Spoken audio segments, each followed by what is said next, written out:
সম্পূর্ণ ভিডিওটি দেখার আমন্ত্রণ রইল। আই হোপ ভিডিওটি আপনাদের অনেক ভালো লাগবে। লোকটা আবার কোমর ছাড়তেই আমি তাকে ধাক্কা দিয়ে সরিয়ে দৌড়ে সোফার রুমে এসে মেইন ডোর খুলতে যাব। তার আগে লোকটা আমার হাত ধরে হ্যাচকা টেনে তার দিকে ঘুরিয়ে আমার গা থেকে এক টানে ওড়নাটা নিয়ে নিল। তারপর টেনে নিজের সাথে মিশিয়ে নিয়ে রাগী কণ্ঠে বলল, বলেছিলাম না উল্টোপাল্টা কিছু করো না, খুব খারাপ হয়ে যাবে। কে কে কে কে আপনি? আর কে কে কে কেন আমার সাথে এমন করছেন? বলতেই কেঁদে দিয়েছি আমি। লোকটি সেদিকে পাত্তা না দিয়ে জোর করে আমার এই ওড়নাটা দিয়ে আমার হাত বেঁধে দিল আর কিছু একটা পকেট থেকে বের করে মুখটা বেঁধে দিল। অন্ধকার, তাই শুধু অব্যয় দেখা যাচ্ছে লোকটার। হঠাৎ আমার সাথে হঠাৎ আমার সাথে ঘটা এই আকম্বিক ঘটনায় বেশ ঘাবড়ে গেছি। কাজ সেরে বাসায় ফেরার পর এমন কিছু হবে আশা করিনি আমি। বর্ষার রাত, বাইরে মুষলধারে বৃষ্টি হচ্ছে, বিরতিহীনভাবে ঝরেই যাচ্ছে। সে আজ থামতে একেবারেই নারাজ। একটা ইম্পর্টেন্ট আর্টিকেল নিয়ে কাজ করতে করতে বাড়িতে ফিরতে রাত হয়ে গেল। নিজের স্কুটিতে এসছি, তাই ভিজেও গেছি। 3 রুমের একটা ফ্ল্যাটে একাই থাকি আমি। ফ্ল্যাটে ঢুকে শরীরের পানি ঝাড়তে ঝাড়তে বেডরুমে ঢুকেই চমকে গেলাম। বিদ্যুৎ নেই, রুমটা অন্ধকার। সেটা বড় কথা না, কারণ এরকম চমকানো বর্ষণের দিনে এসব এলাকার নিচের বিদ্যুৎও ওপরের বিদ্যুতের সাথে সাক্ষাৎ করতে চলে যায়, যেন এই সাক্ষাৎ অনিবার্য। কিন্তু আমার চমকানোর কারণ হলো আমারই বেডরুমে, আমারই বেডে কেউ বসে আছে। অন্ধকারে তাকে দেখা না গেলেও তার অবয়ব স্পষ্ট। অবয়ব অনুসারে একটা ছেলে। আমি একবার চোখ ঝাপটা দিয়ে নিলাম, হ্যালোসিনেট করছে না তো। কিন্তু পরক্ষণেই বুঝতে পারলাম যে এটা সত্যি। ভয় পেয়ে গেলাম আমি। লোকটি এদিক ওদিক তাকাচ্ছে। আগেই বলেছি ফ্ল্যাটে আমি একা থাকি। এই মুহূর্তে এখানে আসার মতো কোনো আত্মীয় বা পরিচিত কেউ নেই আমার। আর তাছাড়া দরজা তো লক করা ছিল, তাই কেউ কি করে আসবে ভেতরে? চোর নাকি? যদি চোর হয় তো লোকটার জন্য এক ড্রাম আফসোস, কারণ সে টেকোর কাছে চিরুনি খুঁজতে এসছে। কিন্তু চোর হলে চুরি না করে এভাবে খাটে বসে আছে কেন? আমি কি করব বুঝতে পারছি না। ডাকবো লোকটাকে নাকি চেঁচাবো? না না, বাইরে গিয়ে পাশের ফ্ল্যাটের লোকদের ডেকে আনি, সেটাই ভালো। এসব ভাবতে ভাবতেই লোকটি আমার দিকে ঘুরলো। আমাকে দেখে দ্রুত দাঁড়িয়ে গেল। আমি প্রচন্ড ভয় পেয়ে গেলাম। লোকটি আমার দিকে এগোতে লাগলো। অন্ধকারে আবছা ভাবে লোকটিকে আমার দিকে এগিয়ে আসতে দেখে জোরে চিৎকার দিতে যাব, তার আগেই লোকটি আমার মুখ চেপে ধরলো। এতে আরো অবাক হলাম। আমি ছাড়া পাওয়ার জন্য নড়তে গেলেই লোকটি আর এক হাত আমার কোমর চেপে ধরলো, যাতে নড়চড় করতে না পারি। আমার সাথে ঘটে যাওয়া আকম্বিক এই ঘটনায় আমি পুরো হতভম্ব হয়ে গেছি। একা একটা ফ্ল্যাটে একটা মেয়ের সাথে এরকম কিছু হলে সেই মেয়েটার মনের পরিস্থিতি আন্দাজ করা কঠিন। চিরপরিচিত আশঙ্কায় বুক কেঁপে উঠল আমার। লোকটা উত্তেজিত কণ্ঠে বলল, হ্যাঁ মিস, প্লিজ ডোন্ট শাউট। আমি কোনো খারাপ উদ্দেশ্য নিয়ে আসিনি, একটু থামুন, লেট মি এক্সপ্লেইন। কিন্তু লোকটার কথা যেন আমার কানে গিয়েও গেল না। আমি নিজেকে ছাড়ানোর আপ্রাণ চেষ্টা চালিয়ে যাচ্ছি আর ভাবছি, লোকটা চাইছেটা কি? চোর নাকি অন্য কিছু? লোকটার এভাবে আমাকে ধরে রাখতে আমার আরো ভয় করছে। উল্টাপাল্টা কিছু হবে না তো আমার সাথে? রোজ এরকম কত ঘটনার আর্টিকেল নিজের হাতে লিখি। লেখার সময় বেশ আক্ষেপও হয় মেয়েগুলোর জন্য। আজকে আমার সাথে এমন কিছু হবে? কালকে কেউ আমারও আর্টিকেল বানাবে, সেই সাথে মন থেকে বেরিয়ে আসবে আক্ষেপ আর দীর্ঘশ্বাস। এসব ভেবে আরো মোচড়াতে মোচড়াতে নিজেকে ছাড়ানোর চেষ্টা করতে শুরু করলাম। লোকটা আবার বিরক্তির কণ্ঠে বলল, আরে এমনভাবে লাফাচ্ছেন কেন? আমাকে বলতে তো দিন। আসলে নিচে কিন্তু আমি এবারেও কথাটা শেষ করতে না দিয়ে শব্দ করতে করতে নিজেকে ছাড়ানোর চেষ্টা করছি। একে বলতে দিলেই বিপদ। আগে এর থেকে ছাড়া পেয়ে আমায় লোক জড়ো করতে হবে। কিন্তু যদি পালিয়ে যায়, অন্ধকারে তো লোকটার মুখও দেখতে পারছি না। লোকটা এবার একটু রাগী গলাতে বলল, শ্যাল আই ফিনিশ? একটু বলি, তারপর না হয় আপনি আপনার পেঙ্গুইন ড্যান্স দেখাবেন। সারা রাতই তো আছে এখানে, নিরিবিলি বসে দেখবো। সারা রাত থাকবে শুনেই বুকটা ধক করে উঠল। তবে কি যা ভাবছি তাই হতে চলেছে? এবার আমার ছটপটানি আরো বেড়ে গেল। রীতিমতো লাফানোর চেষ্টা করছি আমি, আর মুখ দিয়ে টাইপের শব্দ তো আছেই, যেটা আমার নিজেরই বিরক্ত লাগছে। লোকটার কেমন লাগছে কে জানি। লোকটা এবার ভীষণ জোরে ধমক দিল আমাকে।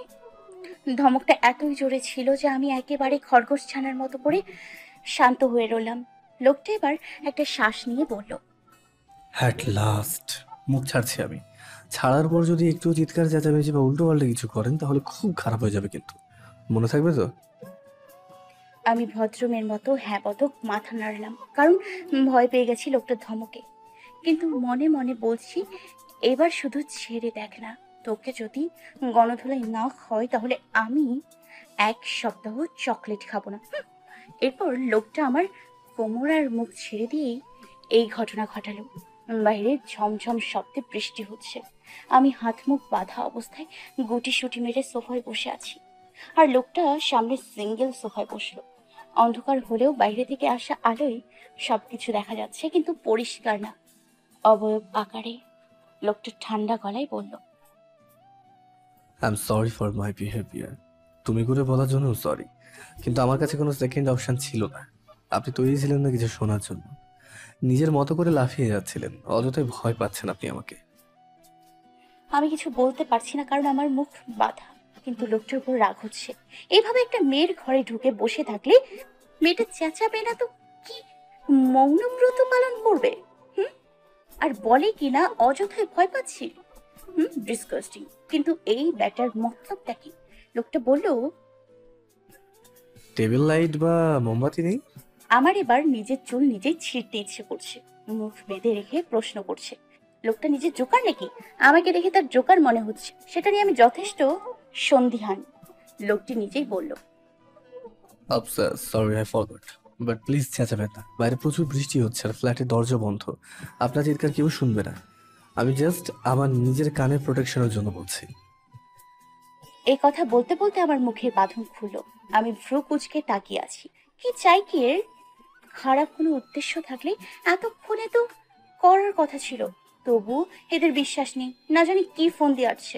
অত্যন্ত বিরক্তি নিয়ে বললাম, আপনাকে না দেখতে খুব ইচ্ছে করছে আমার। কেন? অ্যাকচুয়ালি আমার এলিয়েন দেখা হয়নি এখন অব্দি। সুযোগ যখন পেয়েছি মিস করব কেন? লোকটি হেসে দিল। অন্ধকার তাই হাসিটা দেখতে না পেলেও হাসির আওয়াজটা শুনেই বুকের ভেতর কেমন করে উঠল।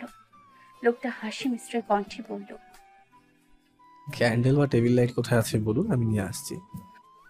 হাত খুলুন, আমি এনে দিচ্ছি। Sorry ma'am, I can't trust you. আপনি আবারও যে অলিম্পিকের রেস লাগাবেন না তার কোনো গ্যারান্টি নেই কিন্তু। আমি এবার বেশ বিরক্ত হলাম। রাগ লাগছে ভীষণ। কি পেয়েছি কি লোকটা? কাঠের পুতুলের মতো নাচিয়ে যাচ্ছে আমাকে। তাই রাগে গজগজ করে বললাম, listen, you are crossing your limit. I know, but আমি হেল্পলেস। আপনাকে আগে সবটা বলি, তারপর আপনি যা খুশি করুন। কিন্তু আপনাকে সবটা ক্লিয়ার করে বলার জন্য আমার মুখটা দেখতে হবে। So I need light.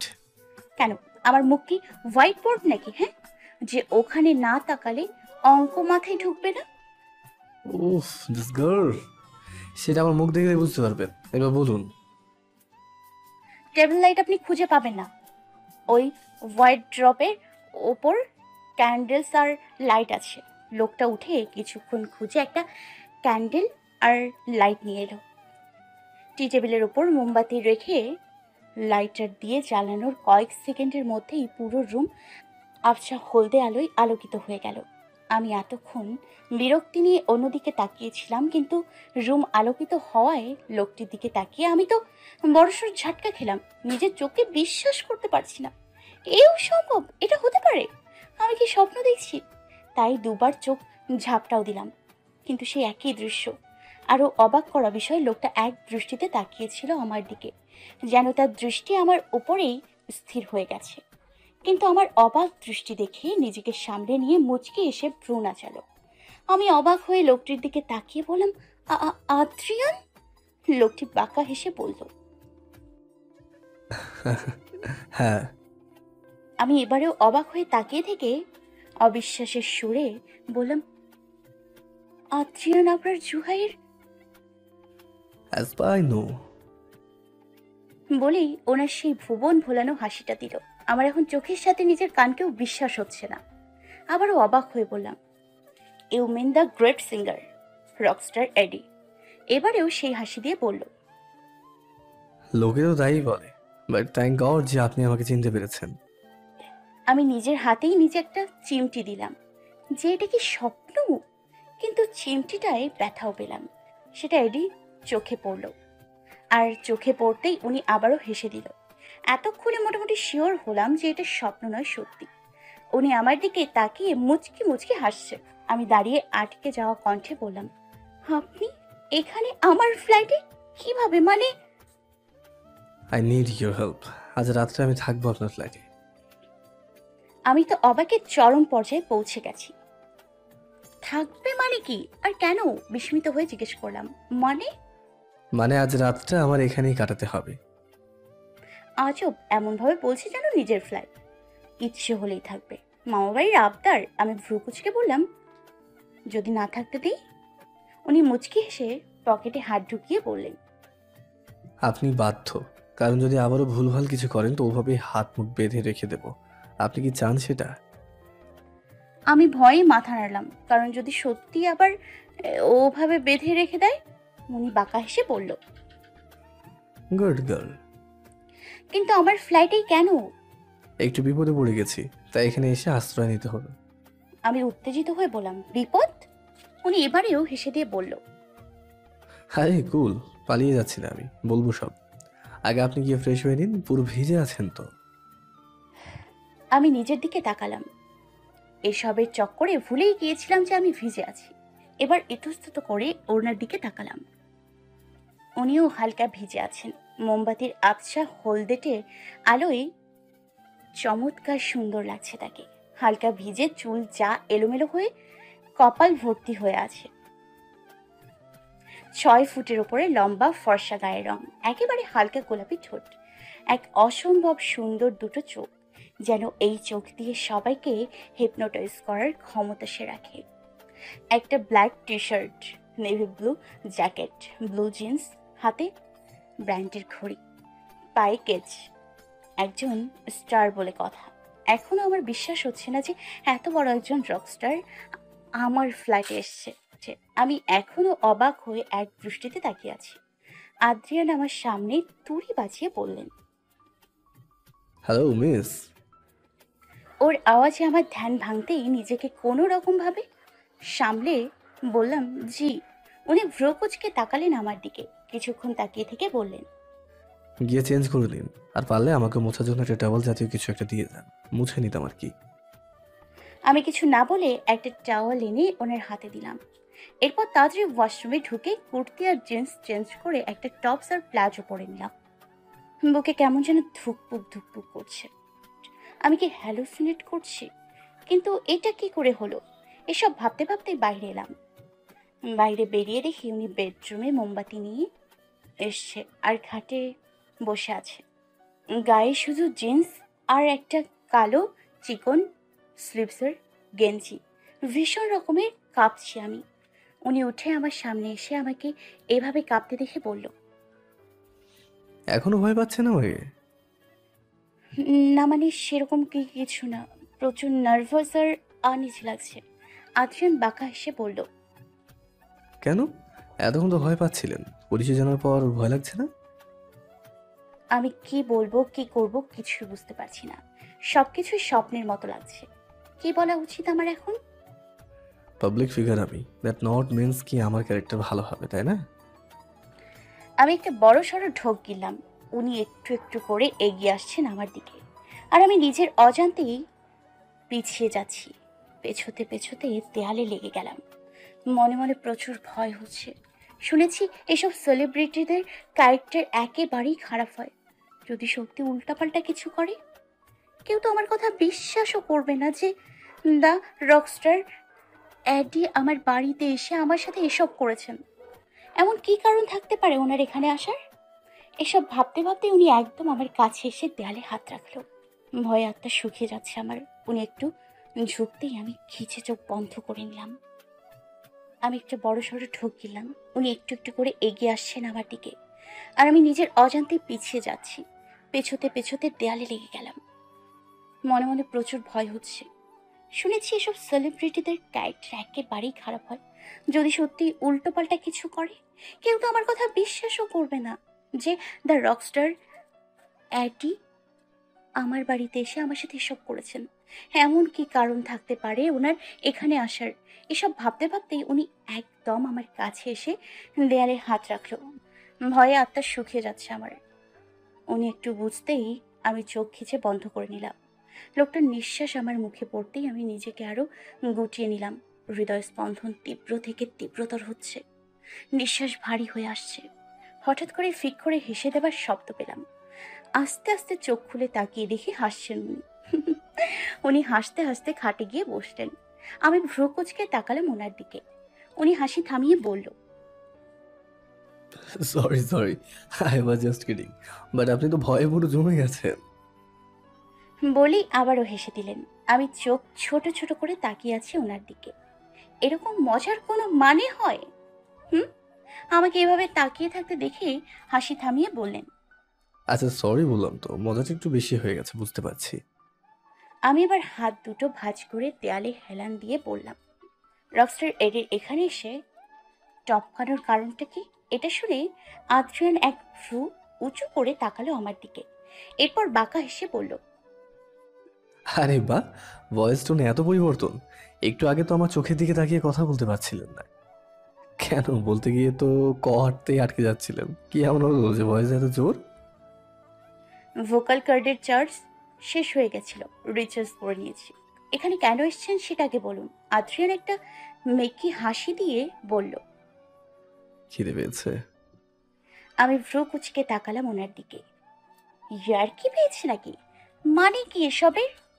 বিরক্তিকর কণ্ঠে বললাম, আপনি আমার ফ্ল্যাটে খেতে এসেছেন? হ্যাঁ, বাড়িতে আজ খাবার ছিল না তাই আর কি। বলেই মিটমিটিয়ে হাসতে লাগলো। আমি কিছু না বলে মুখ ফুলিয়ে খাটে গিয়ে ওনার দিকে হতাশ দৃষ্টিতে তাকিয়ে রইলাম। ওনার সব ইন্টারভিউতে দেখেছি যে উনি ভীষণ মজার মানুষ। রিপোর্টারদের সাথেও বেশ মজা করে।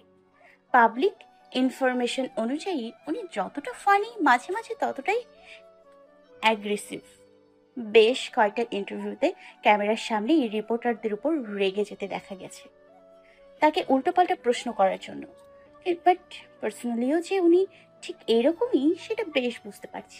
কিন্তু এই মুহূর্তে এত কৌতূহল আর উত্তেজনার মধ্যে ওনার এই রসিকতা আমার বেশ অবাক লাগছে আর বিরক্তি লাগছে। আমার এই হতাশ দৃষ্টি দেখে উনি হাসি মুখেই বললেন, ওকে ফাইন, বলছি সব। বাট তার আগে আপনার সেল ফোনটা একটু দেবেন আমাকে? কেন? আমারটা দিয়ে কি কাজ? আপনারটা নেই নাকি? উনি এবার রাগান্বিত কণ্ঠে বললেন। আপনার কি মনে হয় আমার ফোন আমার সাথে থাকলে আমি এখন এই অন্ধকারে বসে মশা মারতাম এতক্ষণ? আমি এবার বিরক্তির চরম পর্যায়ে গিয়ে বললাম, আপনার কি মনে হয় আমার সেলফোনে চার্জ থাকলে আমি একটা অপরিচিত লোককে রুমে দেখে ফোন করে লোক জড়ো না করে ওখানে ঠ্যাটার মতো দাঁড়িয়ে থাকতাম? চার্জ নেই ফোনে। উনি বেডের ওপর একটা ঘুষি মেরে বললেন, শিট, এখন তো কারেন্টও নেই। আমার ফোনে না হয় চার্জ নেই, আপনার ফোনটা কি হাওয়া খেতে গেছে? উনি রেগে তাকালো আমার দিকে। আমি একটু ভয় পেয়ে গেলাম, তাই হালকা গলা ছেড়ে ওনার থেকে একটু দূরে সরে বসলাম।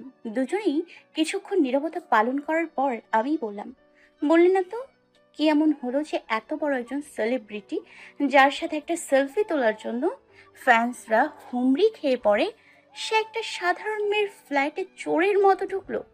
আদ্রিয়ান অবাক হয়ে আমার দিকে তাকিয়ে থেকে বলল। হোয়াট? আমি চোর? আমিও অবাক হওয়ার ভান করে বললাম, সেটা কখন বললাম? Then what do you mean by চোরের মতো ঢুকলেন? না মানে, আপনি যেভাবে ঢুকেছেন পুরো চোরের মতোই লাগছিল আর কি। বলি মিটমিটিয়ে হাসছি। উনি এবার চোখ ছোট করে আমার দিকে তাকিয়ে বললেন। তাই না? আমি হাসি থামিয়ে সিরিয়াস মুখ করে বললাম, তাই তো। উনি রাগান্বিত হয়ে আমার দিকে একটু ঝুঁকতেই আমি মাথাটা একটু পিছিয়ে নিলাম। উনি শান্ত কণ্ঠে বললেন, কি যেন বলছিলেন? কিসের মতো লাগছে আমাকে? আমিও একটা ঢোক গিলে বললাম, আমি মজা করছিলাম। আপনি এত সিরিয়াস কেন নিচ্ছেন? আপনাকে একটু চোরের মতো লাগছিল না, বিশ্বাস করুন। আপনাকে হ্যাঁ, ডাকাতের মতো লাগছিল। হোয়াট? নিজেই চমকে গেলাম। কী সব বলছি? দিলাম তো আগুনে ঘি ঢেলে। আমার এই এক সমস্যা, ভয় পেয়ে গেলে কি বলি না বলি নিজে বুঝতে পারি না। উনি ভ্রুকুচকে তাকিয়ে আছে আমার দিকে। সেটা দেখে আমি একটু মেকি হেসে বললাম, না মানে আপনাকে আপনাকে তো হ্যাঁ মনে পড়েছে, আপনাকে পুরো। কিন্তু কথাটা শেষ করার আগেই উনি আমাকে থামিয়ে দিয়ে বললেন, থাক, আপনাকে আর কিছু মনে করতে হবে না। চোর ডাকাত অব্দি হজম করে নিয়েছি, এরপর কিছু হজম করতে গেলে বদ হজম হয়ে যাবে তো আমার পুরো। এটুকু বলেই সোজা হয়ে বসলেন।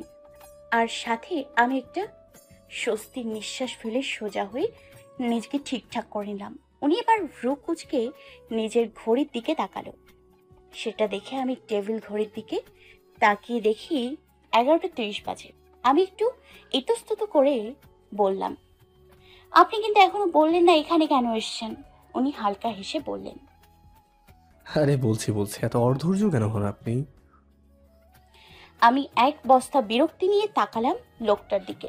আমার এখন প্রচুর রাগ লাগছে। এরকম সাসপেন্স ক্রিয়েট করার কোনো মানে হয়? হুম? উনি আমার মুখের দিকে তাকিয়ে শব্দ করে হেসে দিলেন। আমি ভ্রু কুচকে তাকালাম ওনার দিকে। উনি হাসি থামিয়ে বললেন, আচ্ছা বলছি, রেগে যাচ্ছেন কেন? আসলে দুপুরে একটা কাজ ছিল, সেটা সারতে প্রায় সন্ধ্যা হয়ে যায়। কাজটা সারার পর লং ড্রাইভে যেতে ইচ্ছে করছিল। এটা আমার অভ্যেস। স্ট্রেস দূর করতে মাঝে মাঝে লং ড্রাইভে বেরিয়ে যাই, আর সেটাও কমপ্লিটলি একা এবং নিরিবিলি। তাই ড্রাইভার গার্ড সবাইকে পাঠিয়ে দিয়ে নিজে ড্রাইভ করছিলাম। প্রায় ঘন্টা তিনেক ড্রাইভ করার পর এখানকার একটা রোডে এসে পৌঁছাই। কারণ এলাকাটা নিরিবিলি, ভালো লেগেছে আমার। আর তখনই খেয়াল করি যে কিছু লোক ফলো করছে আমাকে, কারণ অনেকক্ষণ ধরেই তাদের আমার পিছনে আসতে দেখছিলাম। আমার কাছে বেশ ইন্টারেস্টিং লাগলো ব্যাপারটা। তাই গালে হাত দিয়ে বললাম, তারপর? তারপর আমি গাড়িটা সাইডে রেখে আমার ম্যানেজারকে কল দিতেই যাবো, তার আগে আমার গাড়ির কাঁচটা ভেদ করে একটা গুলি ছুটে আসে। আমি ঝুঁকে গেছিলাম, তাই গুলিটা একটুর জন্য আমার মাথায় লাগেনি। আমার হাত থেকে ফোনটা পড়ে যায়। আর তারপর চার্জটা শেষ হয়েছে না কি হয়েছে জানি না, ফোনটা আর অন হয়নি। এরপরে কি করলেন? যেহেতু ফোনটা অন হচ্ছিল না, তাই আমি কমপ্লিটলি একাই বেরিয়েছি। তাই আমি গাড়ি স্টার্ট করে বিভিন্নভাবে গাড়ি চালিয়ে ওদেরকে ডিস্ট্র্যাক্ট করি। তার উপর এই বৃষ্টি। আমি ওদেরকে একটু পিছনে ফেলে ওই আড়াল হয়ে যাই, গাড়ি থেকে নেমে যাই। কারণ ওদের কাছে গান ছিল, আর গাড়ির সংখ্যা দেখে বুঝলাম লোকও অনেক ছিল। তাই আমি একা আর ওরা অনেক ছিল। তাই আমি একা নিজেকে সেভ করতে পারলাম না। তাই ওখানে গাড়িটা রেখে ওখান থেকে বেশ অনেকটা দূরে চলে যায়। এইসবের মধ্যেই ফোনটা আনতেই ভুলে গেছি। ফোনটা বন্ধ ছিল, তাই এনেও আহামরি কোনো লাভ হতো না। কারোর সাথে যোগাযোগ করতে পারছিলাম না, আর না কাউকে ডাকতে। সো এরকম বৃষ্টি, তার উপর ওরা যে কোনো সময় এসে যাবে। রাস্তায় থাকা একদম রিস্ক হয়ে যেত। তাই কারো বাড়িতে আশ্রয় নিতেই হতো। বাট আপনি ঢুকলেন কি করে ভেতরে? ব্যালকনি দিয়ে। হোয়াট? হুম, বাইরের আলোতে যতটুকু দেখেছি তাতে এই ফ্ল্যাটেরই ব্যালকনির দরজা খোলা ছিল, তাই এই ফ্ল্যাটেই উঠলাম। আমি বেলকনির দরজা খোলা রেখে গেছিলাম? আমিও তো সেটাই ভাবছিলাম যখন ভেতরে ঢুকে বাড়িটা ফাঁকা পেলাম, যে এতটা ইরেসপন্সিবল কেউ কি করে হতে পারে। এখন আপনাকে দেখে বুঝতে পারছি কি করে হয়। আমি ওনার দিকে তাকিয়ে হুম একটু মুখ ভেঙচি দিলাম। উনি হেসে দিলেন। কিছুক্ষণ চুপ থেকে আমি বললাম, কিন্তু আপনাকে কারা মারতে চায় আর কেন? মারতে তো অনেকেই চায়, আর কারণেরও অভাব নেই। কিন্তু অ্যাটাকটা কারা করেছে সেটা কালকের মধ্যেই জানতে পারবো। একবার বেরোই, এগুলো খুব ক্রিটিক্যাল ব্যাপার, তুমি এসব বুঝবে না। ওনার শেষ কথায় হালকা হাসলাম, তবে সেটা ওনার দৃষ্টির আড়ালে। সো এই জন্যই আজ এখানে থাকতে হবে আমাকে। আর আপনি ওকে চোর ডাকাত কি সব বানিয়ে দিলেন, তাই না? বলেই উনি হেসে দিলেন, আর আমিও হেসে দিলাম। উনি হাসি মুখেই বললেন, আপনি আমার বেশ ছোট দেখেই বোঝা যাচ্ছে। আর এমনিও আমি বেশিক্ষণ কাউকে আপনি বলতে পারি না। সো আমি কি তোমাকে তুমি করে বলছি, ওকে? আপনি পারমিশন চাইলেন নাকি জানিয়ে দিলেন? যেটা মনে করো। আমি মুচকি হাসলাম। আচ্ছা, কারেন্ট কখন আসবে? আমি শব্দ করে হেসে দিয়ে বললাম, আজ কারেন্টের কথা ভুলে যান, সকালের আগে আসবে না। ড্যাম। আমি হেসে দিলাম। বাইরে এখনো অবিরাম ধারায় বৃষ্টি পড়ে চলেছে, সেই সাথে চারপাশটা আরো স্নিগ্ধ লাগছে। বাতাসে কেঁপে কেঁপে ওঠা মোমের হলদে আলোয় আর চোখে দেখছি ওনাকে। উনি খাটে দুই হাঁটু গুটিয়ে হাঁটুর উপর দুই পা রেখে বসে আছে, কিন্তু উনি আর চোখে না, সরাসরি তাকিয়ে আছে আমার দিকে এক দৃষ্টিতে বেশ কিছুক্ষণ ধরে। সেটা দেখে আমি ভ্রু নাচালাম। এতে ওনার ধ্যান ভাঙল বোধহয়। উনি মুচকি হেসে মাথা নাড়লেন, তারপর সামনে তাকিয়ে বললেন, ভয় ছিলাম এখানে ঢোকার সময়, কার বাড়িতে গিয়ে পড়ি। আমাদের তিলকে তাল বানিয়ে প্রচার করতে তো মিডিয়া দুবার ভাবে না। এই জার্নালিস্ট না, এদের খালি মশলাদার খাবার তৈরি করতে হবে যাতে বেশি ইনকাম হয়। কিন্তু ওনাদের এসব ভুলভাল খবরের জন্য যে আমরা যে বিপদে পড়ি সেটা তাদের দেখার বিষয় না। সব জার্নালিস্ট কিন্তু এক না। আই মিন, সবাই টাকার জন্য এসব করে না। কেউ কেউ ফ্যাশন হিসেবে নেয় পোশাকটাকে। হয়তো, কিন্তু আমি এখনো তেমন কাউকে পাইনি। ইমোশন বোঝে না, যা খুশি প্রশ্ন করে দেয়। আরে ভাই, আমরাও তো মানুষ নাকি? যতগুলো জার্নালিস্ট দেখেছি আমার ক্যারিয়ারে, সেই মোতাবেক আই জাস্ট হেইট দেম। আমি এবারেও মুচকি হাসলাম। হঠাৎ উনি আমার দিকে তাকিয়ে বললেন, খিদে পেয়েছে, খাওয়ার কিছু আছে নাকি? অ্যাকচুয়ালি দুপুরে বেরিয়েছি তো এখনো পেটে কিছুই পড়েনি। বাড়ি ফিরবো তার আগে এই ঘটনা ঘটে গেল। আমি বেশ অবাক হলাম। আদ্রিয়ান আবার জুহাইয়ের আমার ফ্ল্যাটে এসে আমার কাছে ডিনার করতে চাইছে? সিরিয়াসলি? এই দিনটাও দেখার ছিল আমার। কিন্তু ওনাকে কি করে বলবো যে আমি তো ম্যাক্সিমাম রাত কফি আর বিস্কুট খেয়ে কাটিয়ে দিই। এত রাত করে ফিরে রান্না করার এনার্জি থাকে না। ব্রেকফাস্টও নুডলস বা পাস্তা করে খেয়ে নিই। লাঞ্চটা সবসময় বাইরেই করি, তাই ঘরে রান্না করার মতো নুডলস পাস্তা ছাড়া কিছুই নেই। কিন্তু ওনাকে এসব কি করে দিব? তাই একটু ইতস্তত করে তাকালাম ওনার দিকে। উনি আমার তাকানো দেখে কি বুঝলেন জানি না, শুধু মুচকি হেসে বললেন, খেতে চেয়েছি বলে পোলাও বিরিয়ানি আনতে হবে তার কোনো মানে নেই। জাস্ট খেয়ে পানি খাওয়ার মতো কিছু দিলেই হবে। আমি মুখ ছোট করে ওনার দিকে তাকিয়ে হাত কচলাতে কচলাতে বললাম, নুডলস পাস্তা আর বিস্কুট ছাড়া কিছুই নেই। উনি এবারেও হেসে দিয়ে বললেন, আর কি চাই? নুডলস রান্না করে নিয়ে এসো, তাতেই হবে। ওকে বলে উঠতে নিলেই উনি বললেন, থ্যাংক ইউ। কফি আছে তো? আমি হেসে দিয়ে বললাম, হ্যাঁ সেটা আছে, ওটাও করছি ওয়েট। উত্তরে উনি শুধু মুচকি হাসলেন। আমি গুটিসুটি পায়ে কিচেনে ঢুকে গিয়ে দাঁড়ালাম। কিছুক্ষণ চুপচাপ দাঁড়িয়ে থেকে আমি মুচকি হেসে পেছনে ঝুঁকে উকি দিয়ে দেখলাম উনি আসছে নাকি। কিন্তু যখন দেখলাম আসছে না, তখনই খুশিতে লাফিয়ে উঠলাম। এতক্ষণ বহু কষ্টে নিজের ইমোশনটা চেপে রেখেছিলাম। আই ক্যান্ট বিলিভ আমার আদ্রিয়ান আমার ফ্ল্যাটে এসছে। আমার সাথে আজ রাতে থাকবে আমার ক্রাশ, আমার জান, যাকে নিয়ে শুধু কল্পনাই করতাম। সে আজ এই বর্ষণের রাতে আমার কাছে আছে। ওর সাথে কথা বলেছি আমি, ওর জন্য ডিনার বানাচ্ছে। ওয়াও, আমি জাস্ট ভাবতে পারছি না। এসব বলে এলোপাথারি নাচতে শুরু করলাম। পাগলের মতো লাফিয়ে লাফিয়ে নাচছি, যেন চাঁদ হাতে পেয়েছি। আশেপাশে কোনো কিছুর খেয়াল নেই আমার। নাচতে নাচতে পেছন ঘুরে আমি পুরো চমকে গেলাম। নাচ অটোমেটিক্যালি বন্ধ হয়ে গেল আমার। এসব বলে এলোপাথারি নাচতে শুরু করলাম। পাগলের মতো লাফিয়ে লাফিয়ে নাচছি, যেন হাতে চাঁদ পেয়েছি। আশেপাশে কোনো কিছুর খেয়াল নেই আমার। নাচতে নাচতে পেছন ঘুরে আমি পুরো চমকে গেলাম। নাচ অটোমেটিক্যালি বন্ধ হয়ে গেল আমার, কারণ আদ্রিয়ান হাত ভাঁজ করে দেয়ালে হেলান দিয়ে দাঁড়িয়ে আছে।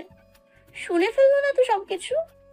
যদি শুনে থাকে যে উনি আমার ক্রাশ আর ওনাকে আমি এত পছন্দ করি, তাহলে তো ভাব 100 গুণ বেড়ে যাবে। উফ, হয়তো কষ্টে নিজের ইমোশনকে চেপে রেখে একটা ইমেজ ক্রিয়েট করেছি, সেটা নষ্ট হয়ে যাবে। বাহ, ডান্সটা তো খুব ভালো করো তুমি। ওনার কণ্ঠস্বর শুনে আমার ধ্যান ভাঙলো। তাকিয়ে দেখি আদ্রিয়ান ডান হাত থুতনিতে রেখে মুচকি মুচকি হাসছে। ও কতটা শুনেছে বা কতটা দেখেছে সেটা তো জানি না, তাই ইতস্তত করে বললাম, না মানে আমি আসলে। আদ্রিয়ান ওনার জিন্সের পকেটে হাত ঢুকিয়ে আমার সামনে এসে দাঁড়িয়ে বললেন, নাচছিলে ভালো কথা, কিন্তু কিচেনে ঢুকে এমন কি হলো যে ঘর কাঁপিয়ে নাচতে শুরু করলে? আমি মনে মনে একটা স্বস্তির নিঃশ্বাস ফেললাম। যাক, কিছু শুনতে পাইনি। নিজেকে সামলে কপালের সামনে চুলগুলো কানে গুজতে গুজতে বললাম, না মানে। না মানে আসলে এইগুলো শুনে নিয়েছি, এরপর তো কিছু বললে না।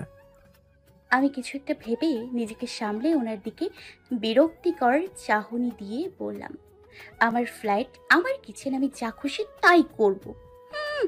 লাফাবো, গাইবো, আপনাকে তার কৈফিয়ত কেন দিব?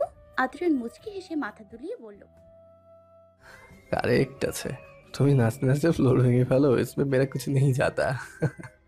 যেটা বলতে চাচ্ছিলাম, নুডলসের ঝালটা একটু বেশি করে দিও। এটুকু বলে যেতে নিয়েও আবার পেছন ফিরে মুচকি হেসে বললেন, আর হ্যাঁ, নাচের জন্য সারা রাত পড়ে আছে। আপাতত আমার খুব খিদে পেয়েছে, তাই খাবারটা আগে আনলে ধন্য হতাম আর কি। এটা বলে উনি সিটি বাজাতে বাজাতে চলে গেলেন। আর আমি আহাম্মকের মতো তাকিয়ে আছি ওনার যাওয়ার দিকে। এমন বিহেভ করছে যেন আমি ওনার খুব পরিচিত কেউ, একটা অপরিচিত মেয়ের ফ্ল্যাটে এসছে, তাও এভাবে হুট করে। সংকোচ তো অনেক দূরের কথা, এ তো এমন বিহেভ করছে যাতে ও আমার ফ্যামিলি মেম্বার। বাট যাই হোক, আজ রাতটা ওইখানে থাকবে, এটাই আমার কাছে অনেক। এসব ভেবে গুনগুনিয়ে গান গাইতে গাইতে নুডলস রান্না শুরু করলাম। রান্নার ফাঁকে ফাঁকে উকি দিয়ে ওনাকে দেখার চেষ্টা করে যাচ্ছি। নুডলস রান্না কমপ্লিট করে দুটো প্লেটে সার্ভ করে নিয়ে গেলাম। গিয়ে দেখি সাহেব খাটের এক কোণে আরাম করে বসে চারপাশ দেখছে। আমাকে দেখে উনি একটা হাসি দিলেন, উত্তরে আমি একটা হাসি দিলাম। আমি প্লেটটা ওনার দিকে বাড়িয়ে দিতেই উনি প্লেটটা হাতে নিয়ে বললেন, ওয়াও, স্মেলটা এত ভালো এসেছে, খেতে না জানি কতটা না ভালো হয়। আমি হেসে দিয়ে বললাম, টেস্ট করে দেখুন। উনি হেসে খানিকটা খেয়ে বললেন, হুম, টু গুড। খারাপ হলেও কি বলবেন নাকি? না, সত্যি ভালো হয়েছে, তুমি টেস্ট করে দেখো। ওনার কথায় হেসে দিয়ে নিজের প্লেট থেকে খেতে শুরু করলাম। আমার কাছে বিশেষ কোনো টেস্ট লাগেনি, কারণ রোজকার স্বাদ এটা। উনি খেতে খেতেই বললেন, তুমি এই ফ্ল্যাটে একাই থাকো? হুম, আমি শুনেছি আপনিও নাকি আলাদা থাকেন। কারণ উনি একটু অন্যরকম ভাবে তাকালেন আমার দিকে, তারপর প্লেটটা নামিয়ে রেখে বলল, বাবা, এত ইন্টারেস্ট! আমি হকচকিয়ে গিয়ে বললাম, না মানে আমি এমনিই জিজ্ঞেস করলাম, পার্সোনাল ইস্যু হলে বলতে হবে না। উনি হেসে দিয়ে বললেন, এতটাও পার্সোনাল না যে তোমাকে বলা যাবে না। আমি ভ্রু কুচকে তাকালাম। উনি মুখে হাসি রেখেই বললেন, আই মিন, একটা রাত তোমার হেল্প নিয়েছি, তো এইটুকু বলতেই পারি। ও তবে আগে খেয়ে নিই, তারপর কফি খেতে খেতে বলবো, ওকে? হুম। উনি এক মনে খাচ্ছেন আর আমি এক দৃষ্টিতে তাকিয়ে আছি ওনার দিকে আর খাচ্ছি। সত্যি আমরা মনে করি মিডিয়া জগতের এসব লোকেদের লাইফস্টাইল কতটাই না ভিন্ন, তবে তাদের এই চাকচিক্যপূর্ণ জীবনযাপনের মধ্যেও কিছু ছোট ছোট সাধারণ বৈশিষ্ট্য থাকে, যেটা ক্যামেরায় ধরা পড়ে না। ওদের এই সাধারণ সত্তার মধ্যেই কোথাও না কোথাও একটা অতি সাধারণ সত্তাও লুকিয়ে থাকে, যেটা শুধুমাত্র ওনার সংস্পর্শে আসা মানুষগুলোই বুঝতে পারে। সেটা আজ ওনাকে দেখে বেশ বুঝতে পারছি। হঠাৎ উনি খাওয়া ছেড়ে আমার দিকে তাকিয়ে বললেন, হ্যালো মিস, ঠান্ডা হয়ে যাচ্ছে তো, আগে ওটা খাও, তারপর আমায় নিয়ে গবেষণা করো। ওনার কথায় ধ্যান ভাঙলো আমার। আমি তাড়াতাড়ি নিজেকে সামলে খাওয়ায় মন দিলাম। ভেতরে ভেতরে লজ্জা পেলেও সেটা বাইরে প্রকাশ করিনি। উনিও হালকা হেসে খাওয়ায় মন দিলেন। নুডলস খাওয়ার পর বললেন, ক্যান্ডেলটা শেষ হয়ে যাচ্ছে, আর একটু জ্বালাবো?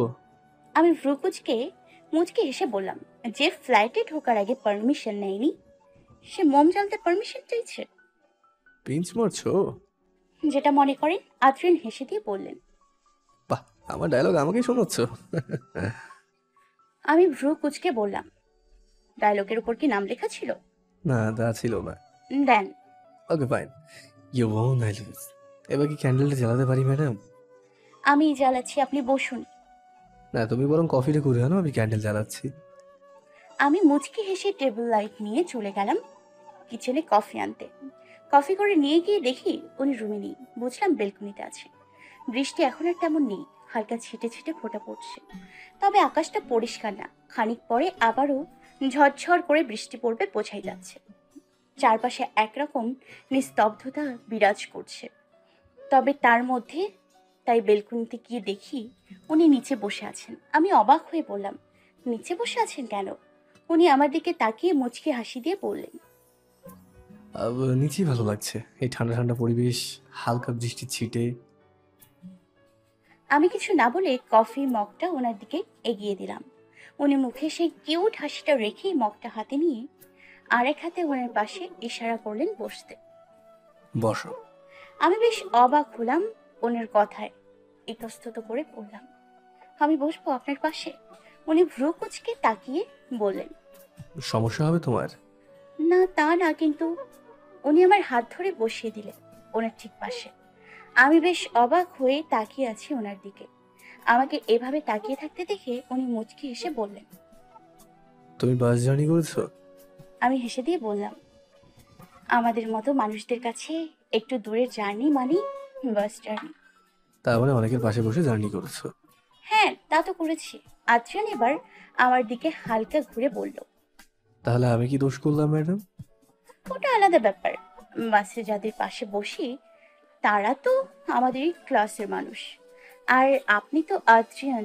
এবার শব্দ করে হেসে দিল। ও, ওর হাসি দেখে আমি ভ্রু কুচকে তাকিয়ে রইলাম। এমন মনে হচ্ছে যেন মিরাক্কেলে অপূর্ব রয় যোগ করছে। আজব। আমি কিছু বলবো তার আগে আদ্রিয়ান হাসি থামিয়ে বললেন, মানুষের আবার ক্লাস? আচ্ছা, সেটা কোথায় লেখা আছে? আমি বুঝতে পারলাম উনি কি মিন করতে চাইছেন, তাই মুচকি এসে বললাম, ব্যাংক ব্যালেন্স, বড় বড় গাড়িতে, বিশাল বাড়িতে, ফেমে, আরো অনেক কিছুতে। আদ্রিয়ান মুচকি হেসে কফিতে চুমুক দিয়ে বললেন, কিন্তু সেই ক্লাসমেট কে করেছে? আমরা মানে মানুষেরা। এক্স্যাক্টলি। শব্দ আমাদের মধ্যেই, তাই না? যদি তুমি নিজেই পারফর্মার হও আর নিজেই জাজ হও, তাহলে এই জাজমেন্ট কি কেউ মেনে নেবে? হুম। তাহলে তোমরা কেন মানো? দেখো, ব্যাংক ব্যালেন্স, গাড়ি বাড়ি, ফেম, এগুলো দিয়ে একটা মানুষ কতটা ধনী বা কতটা সাকসেসফুল সেটা বলা যায়। কিন্তু কোন মানুষের ক্লাস শুধুমাত্র তার পার্সোনালিটি আর ক্যারেক্টারের উপর ডিপেন্ড করে। আমি গান করে টাকা ইনকাম করি, আমার গান সকলের ভালো লাগে, তাই সবাই আমাকে ভালোবাসে, আর তাই গানের অফার বেশি আসে আর টাকাও। কিন্তু এতে শুধুমাত্র আমার সফলতা প্রকাশ পাচ্ছে, আমি কোন লেভেলের মানুষ সেটা নয়। মানুষের ক্লাস শুধুমাত্র মানবিকতা দিয়েই বিচার করা যায়, টাকা দিয়ে কিন্তু নয়। আমি এতক্ষণ ওনার কথা মনোযোগ দিয়ে শুনলাম, তারপর কফিতে চুমুক দিয়ে বললাম, কিন্তু সেটা মানে কজন? রাজা যদি নিজেকে রাজা না মানে, তাহলে অন্য কেউ কেন মানবে? ওনার কথার মানে বুঝতে পারলাম না। সত্যি ঠিকই তো বলেছে। আমরা নিজেরাই যদি নিজেদের মিডল ক্লাস ভাবি, তাহলে বাকিদের কি দোষ? তবে আদ্রিয়ানের চিন্তাধারা খুব ভালো লাগলো। পুরো মন ছুঁয়ে গেছে ওর কথাগুলো শুনে। সত্যি সেলিব্রিটি মানেই যে খারাপ, মোটি অহংকারী হবে তা নয়। তার প্রমাণ আজ আদ্রিয়ানকে দেখেই পেলাম। যদিও বিভিন্ন ইন্টারভিউতে দেখেছি ওর পজিটিভিটি, কিন্তু সেগুলো শো অফ মনে হয়েছিল আমার। হুম, এমন ভেবেই ওর দিকে তাকিয়ে মুচকি হাসলাম। একটু পর কিছু একটা ভেবে ওকে বললাম, বললেন না তো ফুল ফ্যামিলি থাকতেও আপনি কেন একা থাকেন? উনি কিছুক্ষণ চুপ থেকে সামনের দিকে তাকিয়ে কফির মগে চুমুক দিয়ে বললেন, প্রবলেমটা হলো ড্যাড। উনি কোনোদিন এসব গান, মিডিয়া জগৎ এসব কিছুই পছন্দ করতেন না। তার ইচ্ছে আমি তার কোম্পানির দায়িত্ব নিই, কিন্তু আমি কোনো কালে এইসব পছন্দ করতাম না। এইসব বিজনেস ক্লায়েন্ট, এগুলো আমার মাথায় কিছুটাই ঢুকতোই না। ছোটবেলা থেকে গানের প্রতি একটা আসক্তি ছিল, আর সময়ের সাথে সাথে সেই আসক্তি আরো তীব্রতর হয়েছে। স্কুল কলেজের বিভিন্ন ফাংশনে গান গাইতাম, তবে আমার এই খাপ ছাড়া ভাবটাই ড্যাডের সহ্য হচ্ছিল না। কলেজের এক ফাংশনে এক মিউজিক ডিরেক্টর আমার গলা ভালো লাগে, আর সেখান থেকেই এই জগতে জার্নি শুরু। ড্যাডের যদিও পছন্দ ছিল না, কিন্তু কিছু বলেনি। কিন্তু পড়াশোনা শেষ হওয়ার পরেও যখন ওনার কোম্পানির দায়িত্ব নিতে যায়নি, তখন আমার উপর প্রেশার ক্রিয়েট করা শুরু করলেন। কিন্তু আমি কিছুতে রাজি হচ্ছিলাম না। তখন এক প্রকার জোর করা শুরু করলো। মমও ড্যাডের মুখের ওপর কিছু বলতে পারছিল না। একদিন এই নিয়ে ড্যাডের সাথে তর্ক শুরু হয়, আর সেই তর্কাতর্কির মধ্যেই ড্যাড আমার গায়ে হাত তোলে, যেটা আমি মানতে পারছিলাম না। তাই সেই দিন সেই মুহূর্তেই চলে এসেছিলাম ওই বাড়ি থেকে। এতক্ষণ চুপচাপ শুনছিলাম ওর কথা। ওর কথা শেষ হতেই আমি বললাম, হ্যাঁ, কিন্তু আপনি আপনার বাবার একমাত্র ছেলে। উনি তো এটাই চাইবে যে ওনার কোম্পানির দায়িত্ব আপনি নিন। আদ্রিয়ান সামনের দিকে তাকিয়ে বলল, আই নো, বাট বাবা হিসেবে ওনার আমার স্বপ্নটাকে গুরুত্ব দেওয়া উচিত ছিল, তাই না? উনি যদি বলতেন যে আমি গান করে সময় পেলে অফিসে বসতে পারি, তাহলে আমি রাজি হয়ে যেতাম। কিন্তু উনি তো আমাকে আমার গানটাই ছাড়তে বলেছিলেন। আমি কিছু না বলে কফির মগে চুমুক দিলাম। হঠাৎ বিদ্যুৎ চমকানোর আলোয় আলোকিত হওয়া আকাশটা দেখছি, আর মেঘের হালকা শব্দে গরুম গরুম আওয়াজ শুনছি। ভেতরটা ভার ভার লাগছে খুব। বুকের ভেতর এক অদ্ভুত বিষাদ গ্রাস করছে। খুব মনে পড়ছে আব্বুর কথা। কি অবাক করা ব্যাপার, তাই না? কারোর স্বপ্ন পূরণের জন্য তার বাবাই বাধা হয়ে দাঁড়ায়, আর কেউ নিজের বাবা দেখা স্বপ্নকে আঁকড়ে ধরে এখনো শ্বাস নিচ্ছে। সত্যি জীবনটা খুব অদ্ভুত।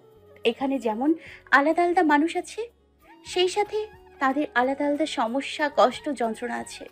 কারো কিছু থাকার যন্ত্রণা, কারো কিছু না থাকার যন্ত্রণা।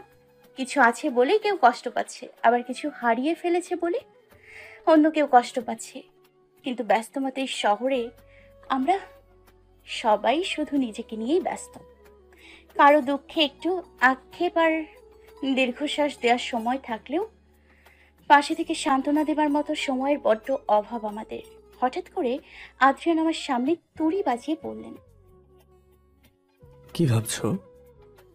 ওনার ডাকে ধ্যান ভাঙলো। নিজেকে সামলে বললাম, কিছু না। আমার সম্পর্কে তো অনেক কিছুই জানো, আর অনেকটা এখন জানলে, বাট তোমার সম্পর্কে কিছু জানা হলো না।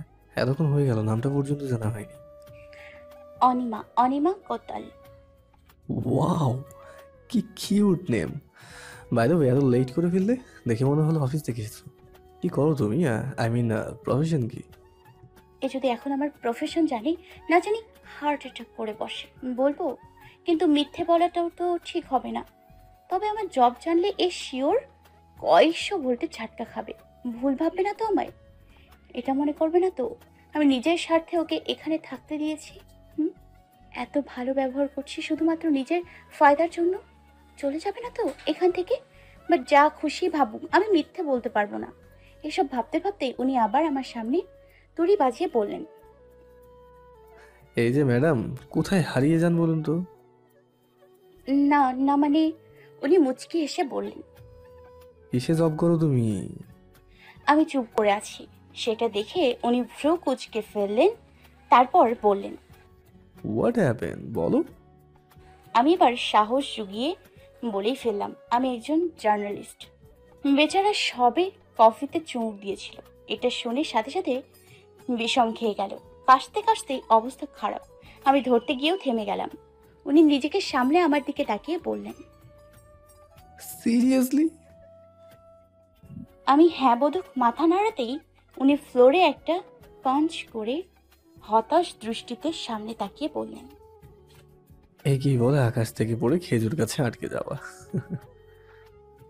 ওনার এই কথাটা শুনে আমার বড্ড হাসি পাচ্ছে, কিন্তু এই মুহূর্তে হাসিটা একদমই ঠিক হবে না। কারণ আমার ক্রাশের রিয়েকশনটা যখন এরকম হতাশ হতাশ, তখন আমার রিয়েকশনে হাসি থাকাটা মোটেই শোভনীয় নয়। তাই নিজের এই হাসিটাকে দাবিয়ে রেখে চেহারায় একটুখানি সিরিয়াস ভাব আনার চেষ্টা করে ওনার দিকে তাকালাম। উনি চুপ করে বসে আছেন। এতক্ষণ কত কথা বলছিলেন, আর এখন একেবারেই চুপ। কিছুক্ষণ নীরবতার পর আমি কিছু বলবো তার আগেই উনি বলে উঠলেন। সো, কালকের হেডলাইন কি হবে? আমি ভ্রু কুচকে তাকালাম ওনার দিকে। উনি আমার দিকে তাকিয়ে বিরক্তি নিয়ে বললেন। কি হলো বলো, কালকের হেডলাইন কি হবে? দেখে নিন, আদ্রিয়ান আবরাজ জোহাইয়ের রাতের চেহারা। বর্ষণের রাতে এক মেয়ে জার্নালিস্টের ফ্ল্যাটে রকস্টার আদ্রিয়ান আবরাজ জোহাইয়ের, নাকি অন্য কিছু? আমি এখনো ভ্রু কুচকে তাকিয়ে আছি আদ্রিয়ানের দিকে। আজব, আমি একজন জার্নালিস্ট, ব্যাস এটুকু শুনে যা খুশি বলে যাচ্ছে। আমার কোনো কথা শোনার কোনো দরকার মনে করছে না। ডিসগাস্টিং। খুব রাগ লাগছে। ইচ্ছে করছে আচ্ছা মতো কয়েকটা শুনিয়ে দিই, কিন্তু পরে মাথাটা ঠান্ডা করে ভাবলাম যে ওদের সাথে রেগুলারলি যা হয়, স্পেশালি ওর সাথে, তাতে ওর এই মুহূর্তে জার্নালিস্ট দেখলে এভাবে রিয়েক্ট করাটাই স্বাভাবিক। তাই মাথা গরম না করে ঠান্ডা মাথায় ব্যাপারটা হ্যান্ডেল করতে হবে। আমাকে এভাবে চুপ থাকতে দেখে উনি একটু জোরেই বললেন। কি হলো বলো, হেডলাইন কি দেবে? মানে কি লিখলে তোমাদের খবরটা বেশি বিক্রি হবে, এই আর কি জানতে চাচ্ছি। কথাটা আমার গায়ে লাগলো, কারণ এই প্রফেশনটা আমার জন্য কি সেটা আমিই জানি।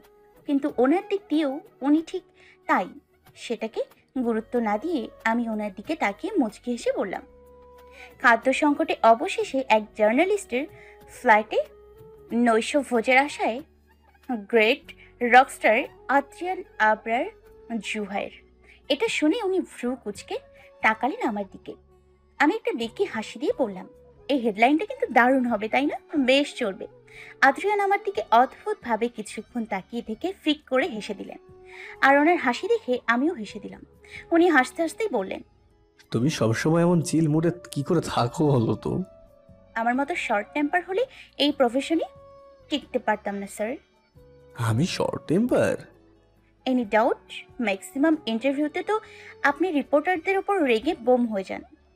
তো তোমরা প্রশ্নগুলো এমন করো যে মাথা ঠিক রাখাটাই মুশকিল হয়ে যায়।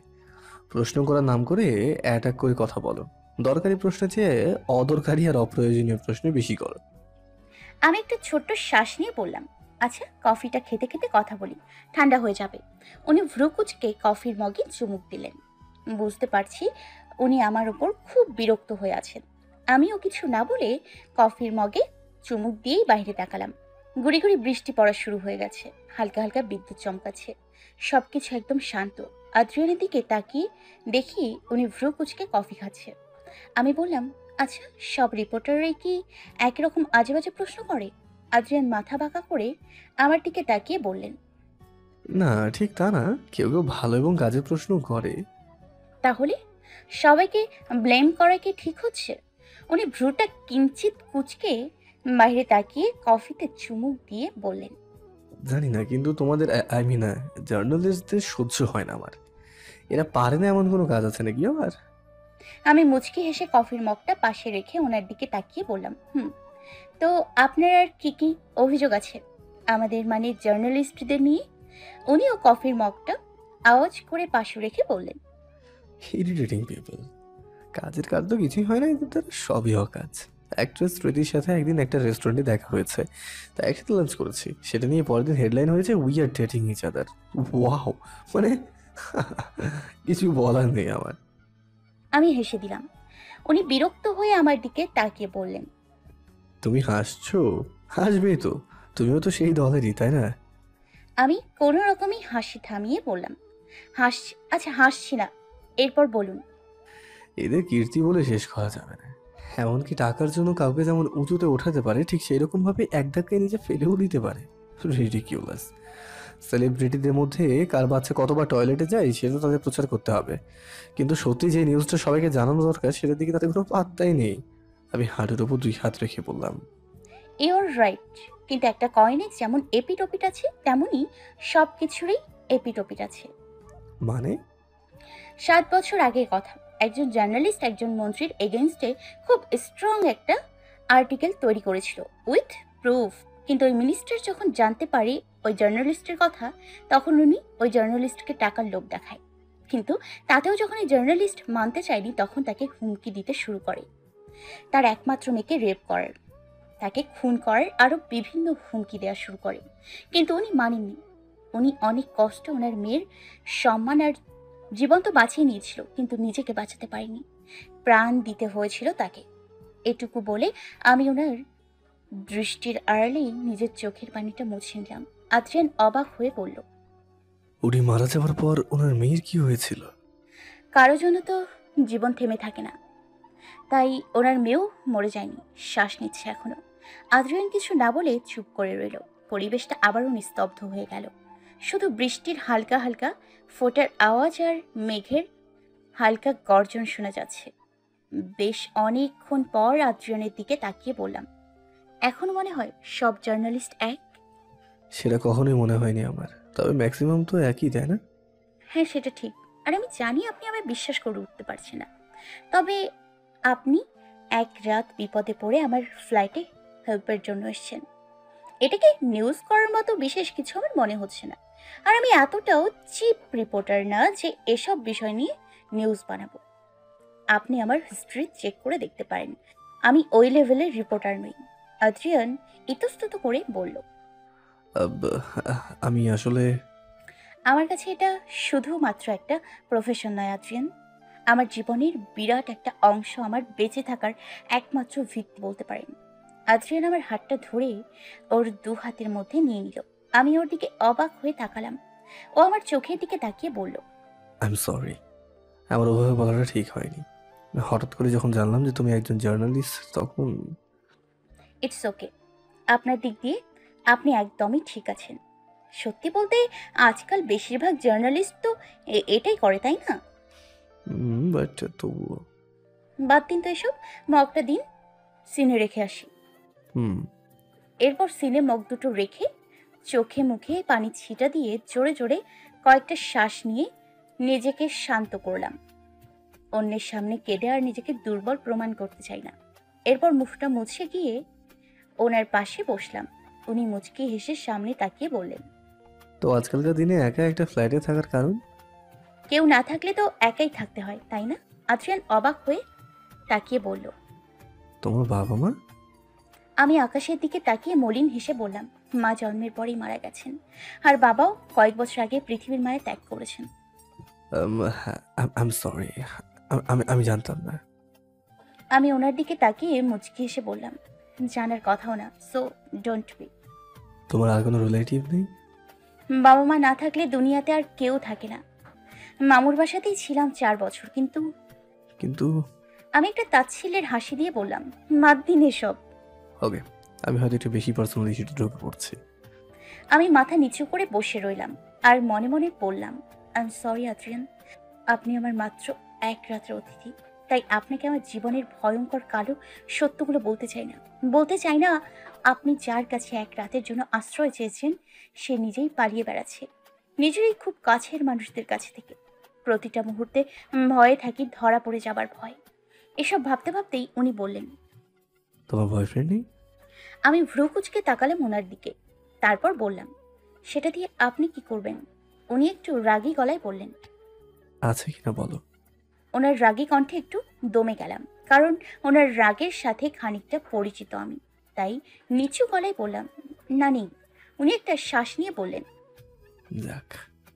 এটা শুনে আমি জিজ্ঞাসু দৃষ্টিতে তাকিয়ে কিছু বলতে যাব, তার আগে উনি বললেন, বাই দ্য ওয়ে, তুমি রান্নাটা খুব ভালোই করো। ভালোই হলো, বিয়ের পর আর ওই স্টুপিড শেফদের ডিসগাস্টিং রান্না খেতে হবে না। আমি বাইরে তাকিয়ে আনমনে বললাম, পরক্ষণেই খেয়াল হলো কি বললেন উনি। চমকে গিয়ে ভ্রু কুচকে ওনার দিকে তাকিয়ে বললাম, বিয়ের পর মানে? আদ্রিয়ান হকচকে গিয়ে বলল, আই মিন, আমার বিয়ের পর আমার বউ যদি তোমার মতো রান্না জানে, তাহলে আর কি। কথাটা আমার কেমন যেন লাগলো, তবুও ছোট করে বললাম, ও। উনি কিছু বললেন না। কিছুক্ষণ পর আমি বললাম, ঘুম পাচ্ছি নিশ্চয়ই, আপনি আমার বেডে শুয়ে পড়ুন, আমি সোফার রুমে চলে যাচ্ছি। বলে উঠে দাঁড়াতেই উনি আমার হাত ধরে ফেললেন। আমি একটু না অনেকটা অবাক হয়ে তাকালাম ওনার দিকে।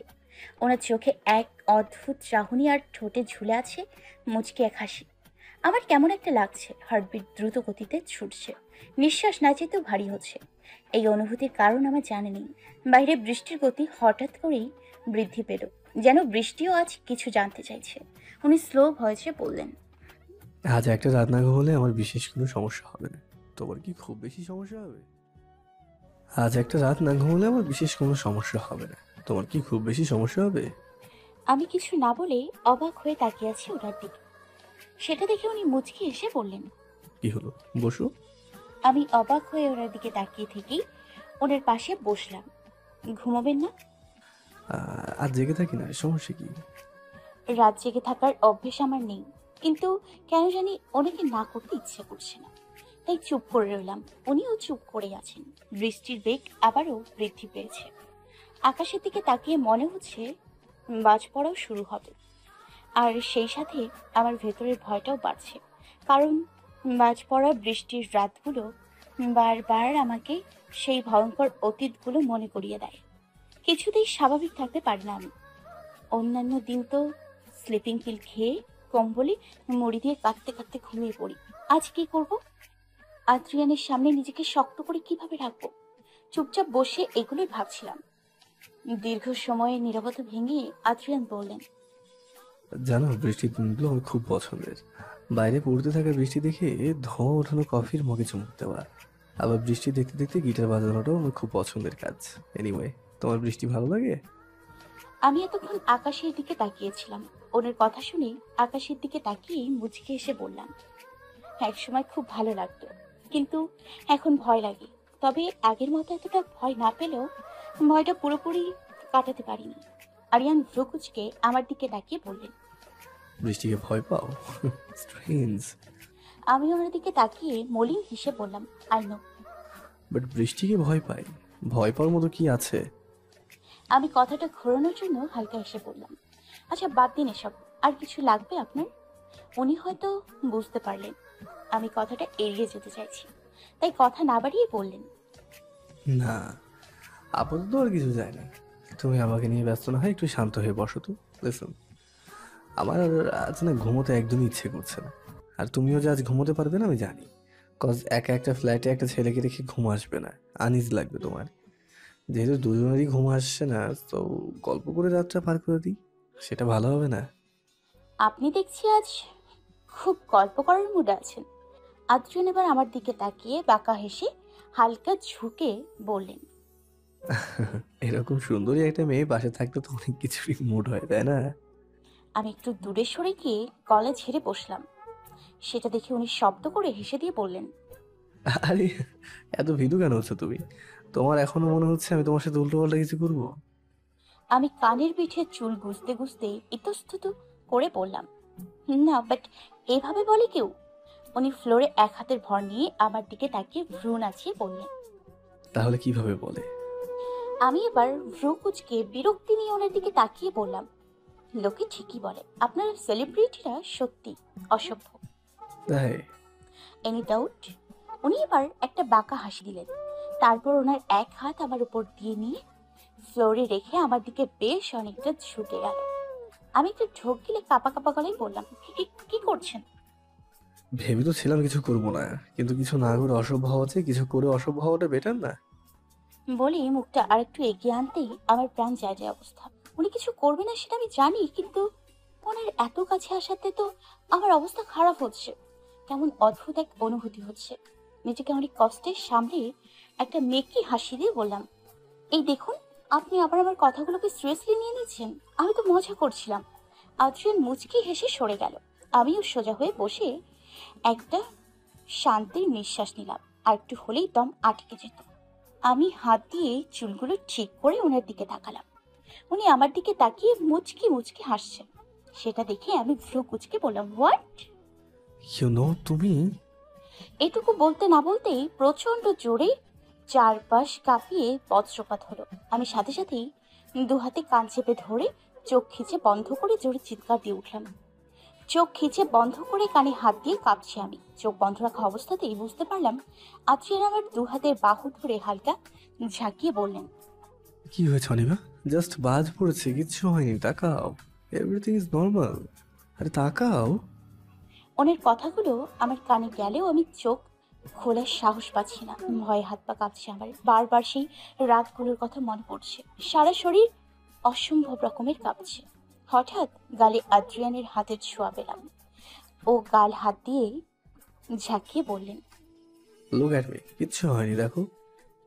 আমি আস্তে আস্তে চোখ খুলে তাকালাম ওনার দিকে। ওনার চেহারায় চিন্তার ছাপ স্পষ্ট। আমি জোরে জোরে শ্বাস নিচ্ছি। উনি আমাকে এক হাতে জড়িয়ে নিয়ে বললেন, বাজ পড়েছিল, তেমন কিছুই হয়নি। কিন্তু আমার চোখের সামনে শুধু সেই নৃশংস ঘটনাগুলো ভাসছে, আর কিছুই না। তাই শুধু বললাম, আব্বু, আব্বু। আদ্রিয়ান কিছু বলবে তার আগেই আবারও আওয়াজ করে বজ্রপাত হলো, আর আমি সামনের ব্যক্তিটিকে জড়িয়ে ধরলাম। এই মুহূর্তে আমি কি করছি না করছি আমার কোনো খেয়ালই নেই। এই মুহূর্তে আমার শুধু একটা অবলম্বন চাই, যার দ্বারা আমি নিজেকে শান্ত করতে পারবো। উনি শক্ত করে জড়িয়ে ধরলেন আমাকে। এই ঠান্ডা পরিবেশেও ঘামে ভিজে যাচ্ছি আমি। দম বন্ধ হয়ে আসছে। ধীরে ধীরে সবকিছু অন্ধকার হয়ে আসছে। মনে হচ্ছে কোনো তরল সাগরে তলিয়ে যাচ্ছি আমি, যেখান থেকে চেয়েও বেরোতে পারছি না। আস্তে আস্তে চোখ খুললাম। মাথাটা বেশ ভারী লাগছে। ভালোভাবে তাকিয়ে মোমের আবছা আলোতে বুঝতে পারলাম রুমের বেডে শুয়ে আছি। ধীরে ধীরে সবটা মনে পড়লো। এই ভয়টাই পাচ্ছিলাম আমি। আমি জানতাম আমি নিজেকে সামলাতে পারবো না। পাশে তাকিয়ে আদ্রিয়ানকে বসে থাকতে দেখে হুড়মুড়িয়ে উঠে বসলাম। আদ্রিয়ান শান্ত গলায় বললেন, আস্তে, এত তাড়াহুড়ো কিছুই হয়নি। আমার বেশ লজ্জা লাগছে। বেচারা আমার বাসায় অতিথি হয়ে এসে আমারই সেবা করছে। তারপর জড়িয়ে ধরেছি আমি ওকে। ও কি ভাবলো আর আমি ভেতরে কি করে এলাম? নিশ্চয়ই আদ্রিয়ান এনেছে। ও আল্লাহ, আমি আসলে একটা প্যানিক। আমার কাছে যে আমার কাছে যে আসে আমার কাছে যে আসে সেই ঝামেলায় পড়ে। আমি ওনার দিকে তাকিয়ে ইতস্তত করে বললাম, আই এম সরি, আসলে ডোন্ট বি সরি। এখন কেমন লাগছে? বেটার। বাট বাজ পড়লে এত ভয় পাও তুমি? কিছু না বলে মাথা নিচু করে আছি, কারণ এই মুহূর্তে কিছু বলার নেই আমার। কি বলবো? এই বাজ পড়া বৃষ্টির রাতগুলোই তো আমার জীবনের কাল ছিল। আমাকে চুপ থাকতে দেখে আদ্রিয়ান বলল। ওকে, ব্যালকনিতে চলো, একটু ফ্রেশ লাগবে। আমি একটু গুটিয়ে বসলাম, তারপর মাথা নাড়লাম। উনি ব্যাপারটা বুঝতে পেরে মুচকি হেসে বললেন, বাইরে এখন আর বাজ পড়ছে না। সি, বিদ্যুৎও চমকাচ্ছে না। আমরা গিয়ে বসতে পারি, চলো। আমি আদ্রিয়ানের দিকে খানিকক্ষণ তাকিয়ে থেকে ইতস্তত করে ওনার হাতটা ধরলাম। উনি হাত ধরে বেলকনিতে নিয়ে গেলেন। এরপর দুজনেই ফ্লোরে বসলাম, তবে কেউ কোনো কথা বলিনি। দুজনেই অনেকক্ষণ নীরব ছিলাম। নীরবতা ভেঙে আমি বললাম, একটু বিরক্ত করে ফেললাম আপনাকে, তাই না? উনি ভ্রুকুচকে আমার দিকে তাকিয়ে বললেন, কোন ব্যাপারে? বুঝেও না বোঝার ভান করছেন। তাই মুচকি হেসে বললাম, না মানে এতক্ষণ সেন্সলেস ছিলাম, আপনাকে এভাবে টেনশনে ফেলে দিলাম। সেদিক দিয়ে বলতে গেলে তো আমিও তোমাকে বিরক্ত করেছি। আমি আর কিছু বললাম না। আবারও কিছুক্ষণ পরিবেশটা নীরব রইল। দুজনেই তাকিয়ে বাইরের গুড়ি গুড়ি বৃষ্টি দেখছি। হঠাৎ উনি বললেন, তোমার আব্বুকে খুব ভালোবাসো, তাই না? আমি একটা দীর্ঘশ্বাস নিয়ে বললাম, আমি যতটা ভালোবাসি আব্বু আমাকে তার থেকে অনেক বেশি ভালোবাসতেন। হুম। অজ্ঞান অবস্থাতেও আব্বু আব্বু করছিলে। বাই দ্য ওয়ে, সব কি বলছিলে তুমি? কি বলছিলাম? জানি না, কোনো তালমিল পাচ্ছিলাম না তোমার কথা। তোমাকে কোলে নিয়ে রুমে এনে শুইয়ে দেওয়ার পরে কি সব বলছিলে?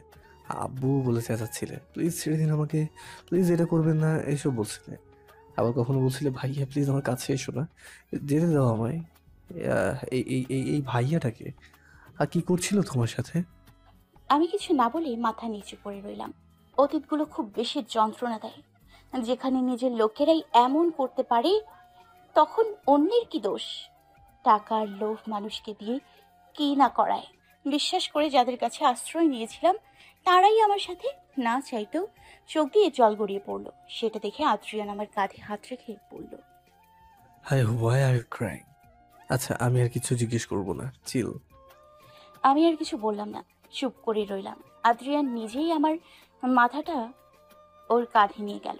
আমি বেশ অবাক হলাম, কিন্তু কিছু বললাম না। হয়তো আমাকে কাঁদতে দেখে এমন করছে, সান্ত্বনা দিতে। আর আমারও এই মুহূর্তে এরকম একটা কাঁধের খুব দরকার ছিল।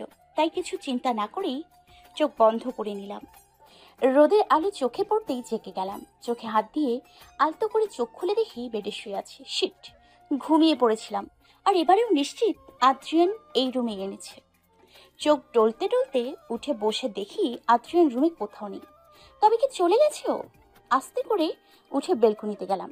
সারা রাত বৃষ্টির পর আকাশটা একেবারেই পরিষ্কার হয়ে গেছে। ভেজা স্নিগ্ধ সকালের এই নরম রোদের আলোয় চারপাশটা ঝকঝক করছে। হঠাৎ পেছন থেকে কেউ বলে উঠল। Good morning madam. আমি চমকে পেছনে তাকালাম। আদ্রিয়ান দু হাতে দুটো কফির মগ নিয়ে দাঁড়িয়ে আছে। আমি তো অবাকের শেষ প্রান্তে গিয়ে পৌঁছেছি। হাঁ করে তাকিয়ে আছি ওনার দিকে। উনি এসে আমার সামনে দাঁড়িয়ে বললেন। কি হলো, হাঁ করে আছো কেন? আমি অবাক হয়ে তাকিয়ে থেকে বললাম, আপনি কফি বানিয়ে এনেছেন? হ্যাঁ, এনি প্রবলেম? বাট কিভাবে? উনি মুচকি হেসে বললেন, একটু কষ্ট হয়েছে সব খুঁজে পেতে, বাট পেরেছি। টেস্ট ইট। কষ্ট করার কি দরকার ছিল? আমায় ডাকতেন।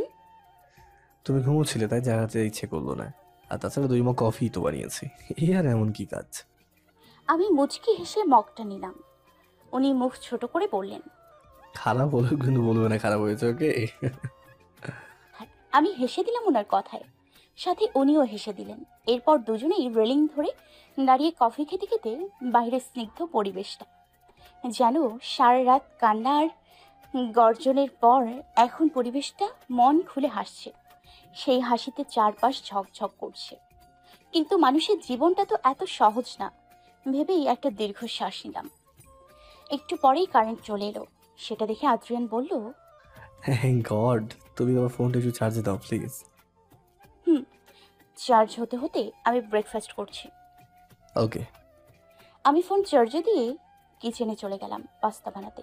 পাস্তা বানিয়ে নিয়ে এসে দেখি আদ্রিয়ান আমার ফোন ঘাঁটছে। আমাকে দেখে উনি বললেন, সামনের মেইন রোডে আমার ম্যানেজার গাড়ি নিয়ে ওয়েট করবে, ওই পর্যন্ত কি করে যাব? কেউ দেখে নিলে তো ঝেঁকে ধরবে একবারে। আমি কিছু একটা ভেবে বললাম, আমার স্কুটিতে আমার স্কুটিতে করে আপনাকে ওই জায়গায় নামিয়ে দিয়ে আমি অফিস যাব। ওকে, থ্যাঙ্কস। এরপর দুজনেই খেতে বসলাম। এরপর উনি চলে যাবে, আর হয়তো এভাবে দেখা হবে না। মনটা খারাপ লাগছে, কিন্তু ওনার মধ্যে মন খারাপের কোনো ছাপ নেই। থাকবেই বা কেন? থাকার তো কোনো কারণ নেই। খেয়ে আমি রেডি হয়ে নিলাম, আর উনিও টি শার্ট জ্যাকেট পরে নিলেন। এরপর দুজনেই বেরিয়ে পড়লাম। হেলমেট পরে থাকায় ওনাকে কেউ চিনতে পারেনি। স্কুটি করে ওনাকে ওনার গাড়ির সামনে নামিয়ে দিয়ে নিজেও নামলাম। উনি বললেন বাই। আমিও মুচকি হেসে বললাম বাই। উনি চলে যেতে নিয়েও পেছন ফিরে বললেন, ধরো আবার যদি কখনো বিপদে পড়ি আর তোমার হেল্পের দরকার হয়, সো। আমি বুঝতে পারলাম উনি কি চাইছেন। আমি একটু অবাক হলেও আমার কার্ডটা নিয়ে ওনাকে দিলাম। উনি সেটা নিয়ে মুচকি হেসে গাড়িতে উঠলেন। গাড়ি স্টার্ট করতেই উনি হাত নাড়লেন, আর আমিও হাত নেড়ে বিদায় দিলাম। যতক্ষণ গাড়িটা দেখা গেছে তাকিয়েই ছিলাম আমি। জানি না আর দেখা হবে কিনা। অবাকভাবেই একটা গোটা এক রাত একসাথে ছিলাম। বর্ষণের সেই রাত, যে রাতটা আমার কাছে চিরস্মরণীয় হয়ে থাকবে। নিজের একা জীবনে এক রাতের জন্য হলেও একজন সঙ্গী পেয়েছিলাম। কিন্তু উনি কি মনে রাখবে আমাকে? হয়তো হ্যাঁ, আবার হয়তো না। হয়তো অনেক মানুষের ভিড়ে আমি পড়ে থাকবো ওনার স্মৃতির কোনো এক তুচ্ছ কোণে। আমি বুঝতে পারলাম উনি কি চাইছেন। আমি একটু অবাক হলেও আমার কার্ডটা নিয়ে ওনাকে দিলাম। উনি সেটা নিয়েই মুচকি হেসে গাড়িতে উঠলেন। গাড়ি স্টার্ট করতেই উনি হাত নাড়লেন, আর আমিও হাত ছেড়ে বিদায় দিলাম ওনাকে। যতটা গাড়িটা দেখা গেছে তাকিয়েছিলাম আমি। জানি না আর দেখা হবে কিনা। অবাকভাবেই একটা গোটা এক রাত একসাথে ছিলাম। বর্ষণের সেই রাত, যেই রাতটা আমার কাছে চিরস্মরণীয় হয়ে থাকবে। নিজের একা জীবনে এক রাতের জন্য হলেও একজন সঙ্গী পেয়েছিলাম। কিন্তু উনি কি মনে রাখবে আমাকে? হয়তো হ্যাঁ, আবার হয়তো না। হয়তো অনেক মানুষের ভিড়ে আমি পড়ে থাকবো ওনার স্মৃতির কোনো এক তুচ্ছ কোণে। গাড়িটা চোখের আড়াল হতেই নিজের অজান্তে একটা দীর্ঘশ্বাস বেরিয়ে এলো ভেতর থেকে। আমার মতো কারো জীবনে কেউ চিরস্থায়ীভাবে আসবে না, এটা ভাবাও বোকামি। একটা তাচ্ছিলের হাসি দিয়ে স্কুটিতে উঠে স্টার্ট দিয়ে চলে গেলাম অফিসে। অফিসে গিয়ে গলায় আইডি কার্ড পড়তে পড়তে তাকে দেখি বান্দর আর বান্দরিনী বসে আছে। মানে আমার দুজন বেস্ট ফ্রেন্ড, অরুমিতা আর তীব্র। নিজের বলতে এরা দুজনেই আছে আমার। ওরা না থাকলে হয়তো আমি বেঁচেই থাকতে পারতাম না। তবে সব সময় বিভিন্ন কথা বলে আমাকে ইরিটেট করার জন্য উঠে পড়ে লাগে। আমি গিয়ে বসতেই ডান পাশের ডেস্ক আরু বলল, কি ব্যাপার ম্যাডাম, আজ একটু লেট করলেন যে? আমি কম্পিউটার অন করতে করতে মুচকি হাসি দিলাম, কিন্তু কিছু বললাম না। এটা দেখে পেছনের ডেস্ক থেকে চেয়ার ঘুরিয়ে তীব্র বলল, मौसम बहुत सुहाने से लग रही। ব্যাপার কি? আমি এবারেও কিছু না, তীব্রর দিকে তাকিয়ে হাসির রেখাটা বড় করে আবারও কম্পিউটারে চোখ দিলাম। সেটা দেখে দুজনেই ভ্রু কুঁচকে একে অপরের মুখে চাওয়াচাই করল। দুজনেই আহাম্মকের মতো বসে আছে, আর আমি মিটমিটি হাসছি। আমি ইচ্ছে করেই ওদের কনফিউজড করছি, কারণ আমার মতে বন্ধুদেরকে কনফিউজড করে ইরিটেট করাই যে মজা আছে সেটা অন্য কিছুতেই নেই। বন্ধুদের জ্বালানোর পর তাদের ওই কাচুমাচু মুখটা দেখলে কেমন যেন শান্তি শান্তি লাগে। ওরা দুজনেই ভ্রু কুচকে তাকিয়ে আছে আমার দিকে, আর আমি এক মনে কম্পিউটারে কাজ করছি। আরও এবার বিরক্ত হয়ে বলল, ওই, তুই কিছু বলবি? এভাবে হাসছিস কেন? তীব্র এবার বিরক্ত হয়ে বললেন, আরে ইয়ার কিছু তো বল, এভাবে হাসছিস কেন? হয়েছেটা কি? আমি কম্পিউটারে চোখ রেখে মিটমিটিয়ে হাসতে হাসতে বললাম, হয়েছে তো অনেক কিছু। আরও অবাক হয়ে আমার দিকে তাকিয়ে বলল, অনেক কিছু মানে কি হয়েছে রে? আমি এবারেও চুপ করে মিটমিটিয়ে হাসতে হাসতে কম্পিউটারে কাজ করতে লাগলাম। হঠাৎ তীব্র কিছু একটা ভেবে ঝট করে চেয়ার থেকে উঠে এসে আমার কপালে গলায় হাত দিয়ে বলল,